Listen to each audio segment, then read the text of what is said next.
আমাকে চিনে কি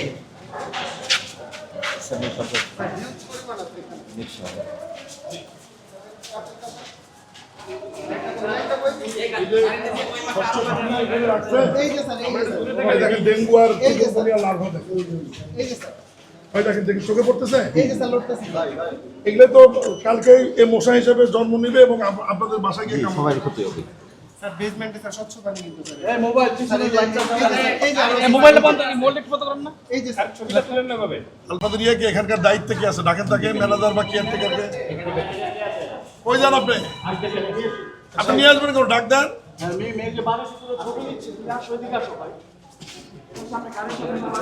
অন্য লাইটগুলো এই যে এদিকে ভয়াবহ।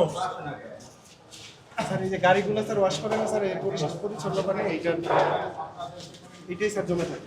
করোনা বা যে কোনো ভাইরাসের এগেইনস্টে ফাইট মানি ব্যাকট্রলের লেফট রাইট। এটা কিন্তু একদম 100% একটা ভদ্র মশা।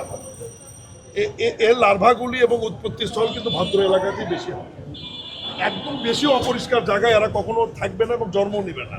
এরা স্বচ্ছ পানি এবং সেই পানিটি যদি 7 দিন 10 দিন থাকে এরকম অবস্থাতে এই লার্ভাগুলি জন্ম নেয় এবং তারা টার্গেট করে মানুষকে, কারণ তারা মানুষের রক্ত ছাড়া তারা পরের প্রজন্মে যেতে পারে না এবং তারা অন্য জীবের রক্ত পানও করে না, শুধু মানুষকেই তারা টার্গেট করে। গতকাল আমরা গুলশানেও টাস্কফোর্স থেকে ঘুরেছি, সেখানেও ভয়াবহ অবস্থা। আমরা 60টি অ্যাপার্টমেন্টে গিয়েছি, এর মধ্যে আমরা 4টিতেই লার্ভার উৎপত্তি স্থল পেয়েছি এবং লার্ভা দেখেছি। একটা দামি রেস্টুরেন্টে আমরা পেয়েছি, সেখানে আমরা জরিমানা করেছি। বিশেষ করে এই জিনিসগুলো বেসমেন্টে একটু সচেতন হতে হবে, ছাদে ফুলের টবে যেখানে স্বচ্ছ পানি থাকে। আজকে আন্ডার কনস্ট্রাকশন 2টি বিল্ডিংয়ে আমরা পেয়েছি, তাদেরও আমরা 50,000 টাকা করে জরিমানা ম্যাজিস্ট্রেট সাহেব আমাদের করেছেন এবং অনাদায়ে 2 মাসের জেল দিয়েছেন। আসলে আমাদের উদ্দেশ্য তো মানুষকে জেল দেওয়া বা জরিমানা করা না। টাস্কফোর্সের পক্ষ থেকে, সিটি কর্পোরেশনের পক্ষ থেকে আমরা মানুষেরকে সচেতনতা বৃদ্ধি করছি, যাতে অন্ততপক্ষে ডেঙ্গু বা চিকুনগুনিয়ার যে মশা কামড় দিলে হবে আর উৎপত্তি স্থল যে জায়গাগুলি, এই জায়গাগুলো একটু সবাই যেন অনুগ্রহপূর্বক পরিষ্কার করেন এবং বিশেষ করে ইলেকট্রিক মিডিয়া, প্রিন্ট মিডিয়া এবং সামাজিক যোগাযোগ মাধ্যম এবং অনলাইন মিডিয়া যারা আপনারা রয়েছেন, আপনাদের মাধ্যমে আমি বিনয়ের সাথে অনুরোধ করব এবং আপনারা এটা ব্যাপক প্রচার করবেন। এটা আসলে মানুষের সচেতনতা বৃদ্ধি না হলে আমাদের সিটি কর্পোরেশনের পক্ষে আমাদের যে জনবল, এটা অস্বীকার করার কোনো সুযোগ নাই। আমাদের তো হাজার হাজার জনবল নাই, একটি ওয়ার্ডে আমাদের কাজ করে মাত্র 10 থেকে 11 জন কর্মী স্বাস্থ্য বিভাগে, যারা স্প্রে করে, যারা লিফলেট দেয়, কিন্তু এখানে হাজার লক্ষ মানুষ বাস করে এই ঢাকা নগরীতে। একটু আপনাদের মাধ্যমে আবারও অনুরোধ করব যে বেসমেন্ট, ছাদ, ফুলের টপ, পুরাতন টায়ার বা কমোড এই ধরনের জায়গাতে যদি পানি আটকিয়ে থাকে, স্বচ্ছ পানি, এগুলো একটু 3 দিন পর পর অনুগ্রহপূর্বক পরিষ্কার করবেন এবং দীর্ঘদিন কোনো পানি রাখা গেলে এর জন্য ট্যাবলেট পাওয়া যায়, ওই ট্যাবলেটটা দিয়ে রাখলে 40 দিন আপনার ওখানে লার্ভা হওয়ার কোনো সম্ভাবনা থাকবে না।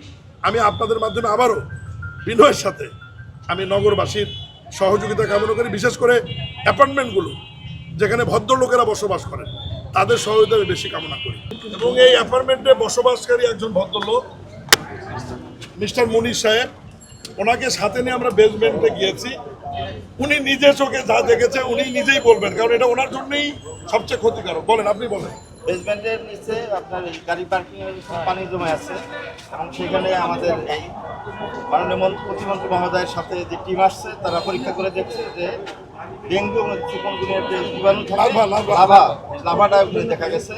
আপনি তো দেখছেন? জি, আমি নিজের চোখে দেখছি এবং আমরা যদি সচেতন না হই তাহলে তো আসলে সারা দেশ ভরে এগুলো ছড়িয়ে বস্তি এলাকায় যদি হয় তাহলে অশিক্ষিত লোক অনুষ্ঠান, কিন্তু আমরা শিক্ষিত লোক যদি এই ধরনের প্রশ্রয় দিই তাহলে তো আমাদের ছেলেপেলে ভবিষ্যৎ প্রজন্মের জন্য ক্ষতিকর।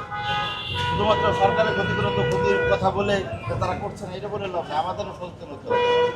তা আমরা আজ থেকেই আমরা এইগুলি পরিষ্কার করার চেষ্টা করবো এবং যদি এগুলি আবার পাওয়া যায় কারণ অন্য অ্যাপার্টমেন্ট আলাদারও বলেন কিছু কি, আমরা সকলের উদ্দেশ্যে বলতেছি যে যারা মালিক আছেন, যারা বসবাস করেন এই বেসমেন্ট, বিশেষ করে বেসমেন্ট এবং ড্রেনেজের যে এলাকার আছে স্বচ্ছ পানি এগুলি খেয়াল রাখতে হবে নিজেদের স্বার্থে। এটা অন্য কারো স্বার্থ, নিজেদের বাঁচার তাগিদে, নিজেদের ভবিষ্যৎ প্রজন্মের সন্তানের বাঁচার তাগিদে আমাদের এগুলি পরিষ্কার পরিচ্ছন্ন রাখতে হবে, এদের যত্নশীল হতে হবে।